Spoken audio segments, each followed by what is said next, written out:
The story begins with a plane struggling against a terrifying storm, where our main character, whose name was Chuck, was peacefully sitting and using the toilet when suddenly the plane's pressure started dropping, due to which the toilet door flew open, and a fire broke out in the cargo, causing a dangerous explosion. The pilot made Chuck sit on the seat because an emergency landing had to be made in the sea. The pilot gave him a life raft and told him to fasten his seatbelt. The plane started falling rapidly. Now the plane was almost 3,000 meters away from the sea. Just then, Chuck realized that the pocket watch given to him by his girlfriend had fallen down. The pilot told him to wear a life jacket, but it was on the right side. Because of the pocket watch, Jack opened his seatbelt and stumbled to pick it up, but as soon as he picked up the watch and tried to grab the jacket, the plane's angle changed and he couldn't even move.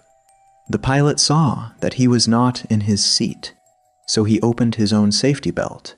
Due to the strong jolts, the pilot got severely injured.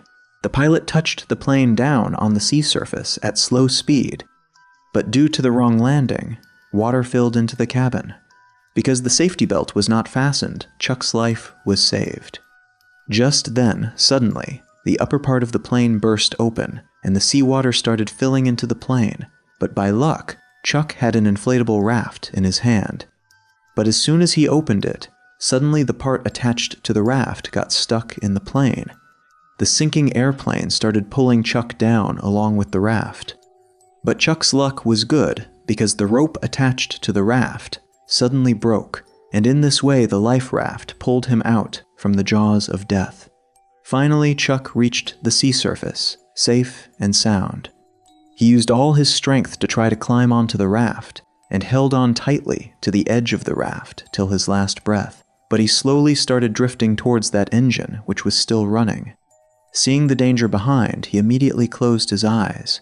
Just then the engine caught fire, and the wave of explosion threw him up and made him fall into the sea again. The whole plane sank slowly into the sea with a powerful blast, but the danger had not passed yet. Chuck not only had to face the strong storm and tempest of the sea, but also had to endure massive waves rising one after another. He just held the rope of the life raft tightly. In this way, who knows how much time passed, and suddenly the air went out of the life raft.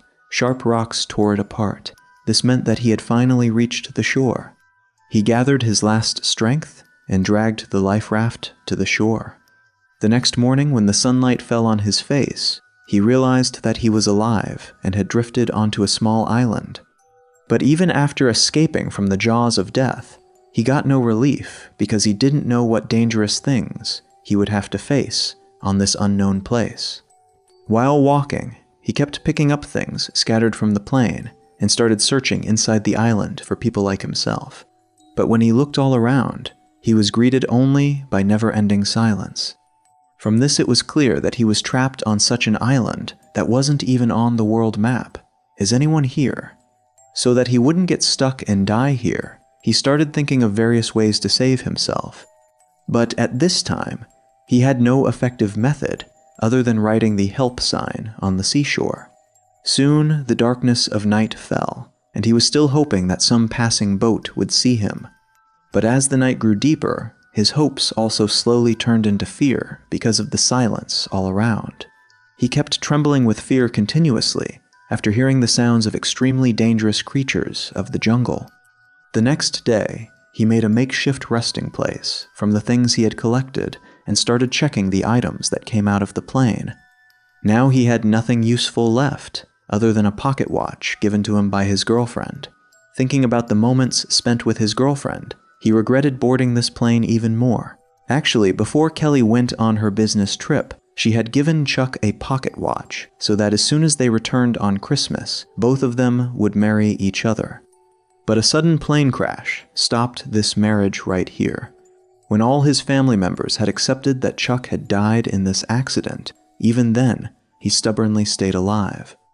But on this deserted island, food and drink had become a huge problem, and how long Chuck could hold on, no one knew either. He collected back many parcels of his company, but he did not decide to open them because for him, this was the integrity of his work.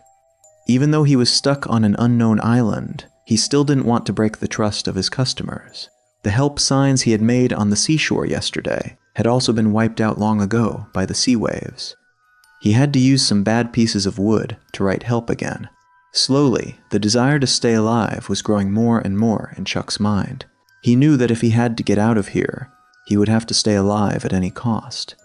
But on this desolate, small island, apart from hard coconuts, he didn't find anything edible, and because he had no tool to open the coconuts, opening coconuts also became an extremely difficult task for him. Then with a sharp stone, he finally cracked open the coconut and started tasting its water, which at that moment was like nectar for him. But he was not satisfied with just coconut. Chuck decided to also explore other parts of this small island to fill his stomach. He wanted to climb the highest peak here and see everything, but the pointed mountain stones made his path difficult. So he cut his pant cloth with a stone. He mixed leaves in it and made a pair of shoes. But when he reached the peak of the mountain, he realized that this really was a deserted island. All around, as far, the sea was spread. But apart from him, no other human was visible. When he was thinking dejectedly about how he could finally save his life, just then a strange thing in the distance caught his attention. Without thinking, he ran towards that thing. He thought that he too was some pilot who had survived like him. But when Chuck turned the pilot around and looked, he found that he had died quite a long time ago. With a sad heart, he dragged the pilot's corpse onto the island and started collecting some useful things from him. He kept a pair of shoes, still wearable, a torch, which could still light up, and a useless wallet with himself. After this, he dug a grave for the pilot and buried his corpse in it and wrote his date of death on a rock. In the evening, Chuck sat on the seashore, looking at his shoes. There was a strange sadness in his mind. He felt that perhaps the next one to lie in that grave would be himself. Because of this, Chuck couldn't sleep at night. He had understood that if he kept sitting like this, with hands folded, his death was certain. So the next day, he learned the art of staying alive in the jungle. He collected the dew accumulated on tree leaves and stored it in a coconut shell because he needed clean water to drink. He sharpened a wooden stick and made a spear to catch fish. Even though all this was foolish, this constant effort did not let him get disheartened. That same night, while using the toilet, he saw a light. He shouted loudly to attract the attention of that boat. He felt as if he wouldn't have to stay here anymore. He signaled with the torch so that someone would see him, but because the distance was too much, this faint light was of no use. As that light slowly disappeared from his eyes, his heart filled with anger and helplessness. So the next morning, as soon as the sun rose, he eagerly took the torn raft and headed in the direction of that ship, because this was the only escape hope he had got after weeks of efforts. He was absolutely not ready to lose it just like that, although he wanted to cross the sea somehow. But again and again he lost in front of the beating of waves. He showed courage countless times, but every time the sea waves pushed him back. But still, he was not ready to give up. He tried very hard, but finally the sea waves swallowed him within themselves. As soon as he reached underwater, suddenly his thigh struck a sharp sea stone, and a sharp pain made Chuck's thigh bloody. At this moment, he no longer had the strength to move forward. He just dragged the broken raft back to the shore, in bad condition. In the evening, suddenly a strong storm and torrential rain started in the sky, due to which the troubles of the already injured Chuck increased even more. With the help of the raft, he could only cover the company's goods. Then, to save himself from the rain, with a leg bleeding with blood, he started looking for some other place. Just then he found a small cave, and to keep himself conscious, he drank a few sips of dirty rainwater. Almost completely tired, his injured body could no longer endure, and he fell unconscious on the ground.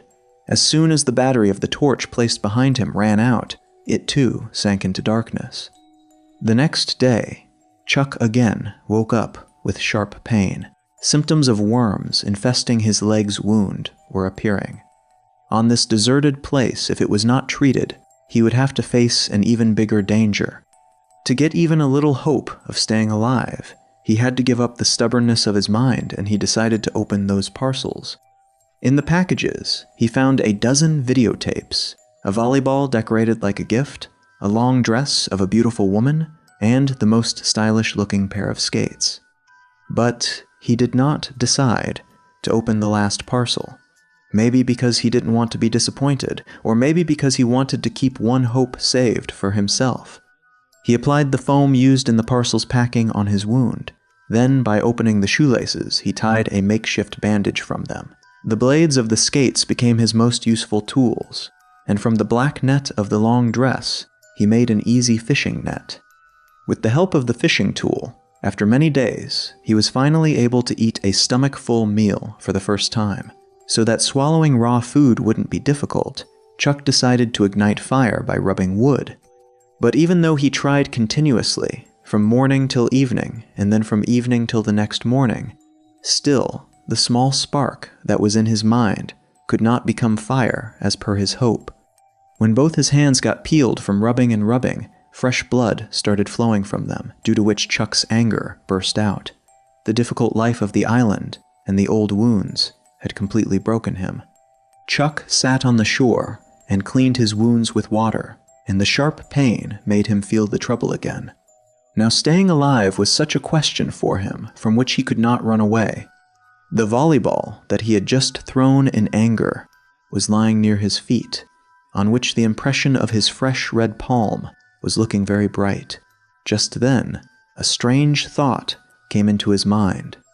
With his saliva, he made 2 eyes on the palm mark and a slight smile above. Now that volleyball started looking like a human face.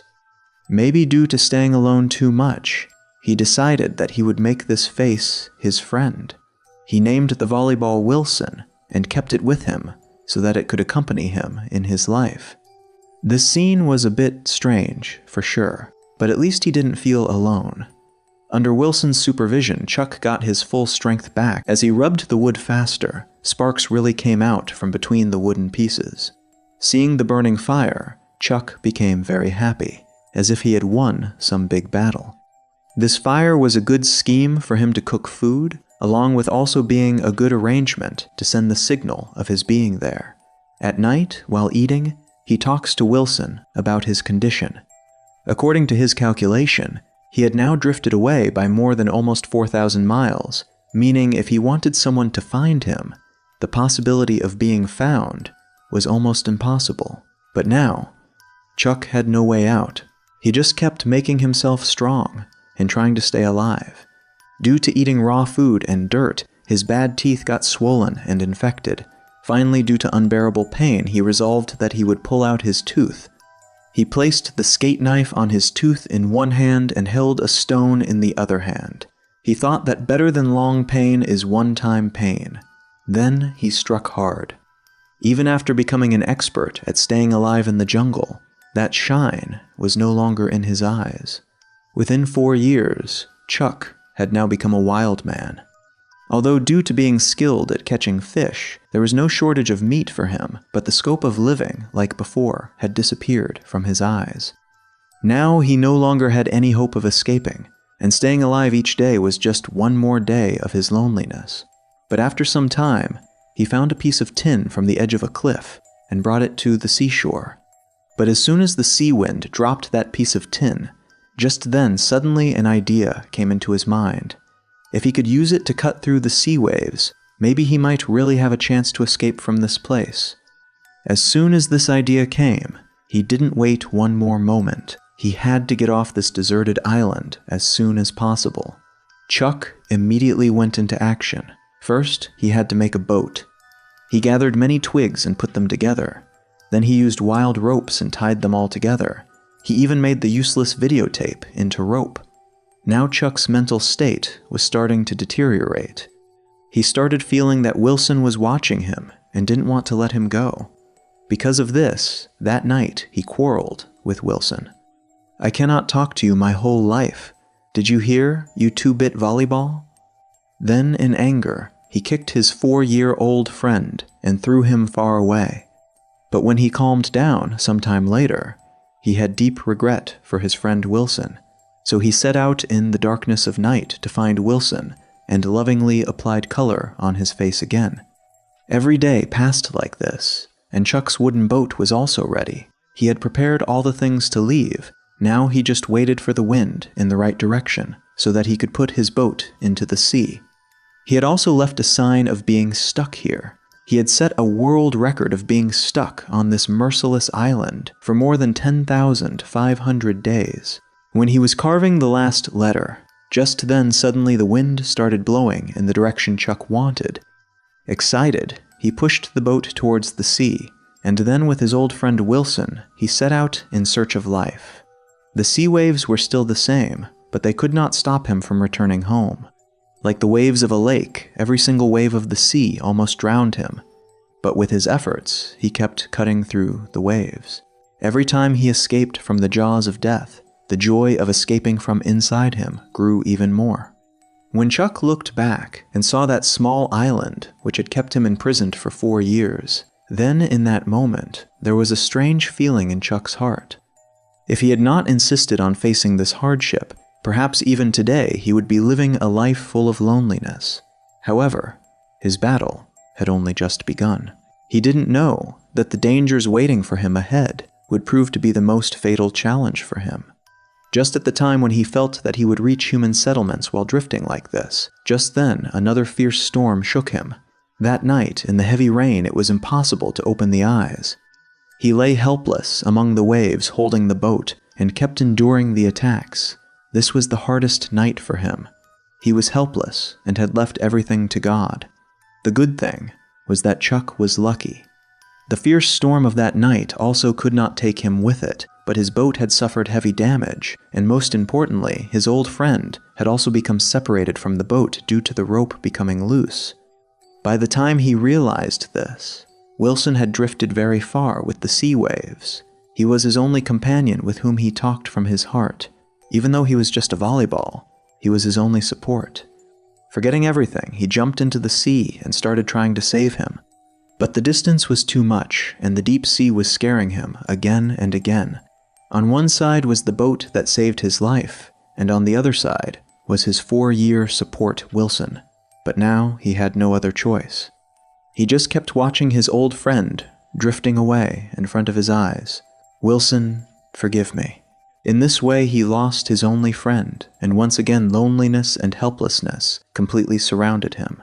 Looking at the wooden boat that was almost completely broken and gazing at the sea spread all around, at this moment Chuck understood very well that he could now never go back home, due to which the desire to live that had just awakened inside him completely broke. Finally, he also threw the boat's oar away and decided that now he would just silently wait for the sea to swallow him as soon as possible. Right at the same time when Chuck prepared himself to face death, just then a sound of such a whistle echoed which he had only heard in his dreams. Having lost hope, he gathered his last strength and turned and saw that a huge cargo ship was floating in front of him. Just then, all the people present in the ship also saw Chuck, and in this way, after years of hardships, Chuck finally returned home by sitting in a plane again. The story of his returning safe and sound alive made him famous throughout the city, but Chuck didn't care about all these things. He just wanted to meet his girlfriend, whom he had not seen for 4 years. But when, instead of his girlfriend, a man opened the door and came in front, he was stunned. That man told Chuck, "I am Kelly's husband, Jerry Lovett." Then he came to know that the one he had been remembering was now married and had become a mother of a child. Kelly's husband was defending his wife while calming Chuck down. "Maybe you should give her a little more time." Saying this much, he left from there. Seeing Kelly cry, Chuck understood her condition. He understood it was not her fault. Chuck would probably have done the same. That night the company gave a feast of seafood as welcome. Seeing the delicious fish and big crabs placed on the table, in that moment Chuck felt something strange. He had memories of that island in his mind because the crabs and fish that seemed boring on the island had become delicious food here. The next day, Chuck delivered that parcel to its destination, which he had not opened on the island, and also gave a thank you letter.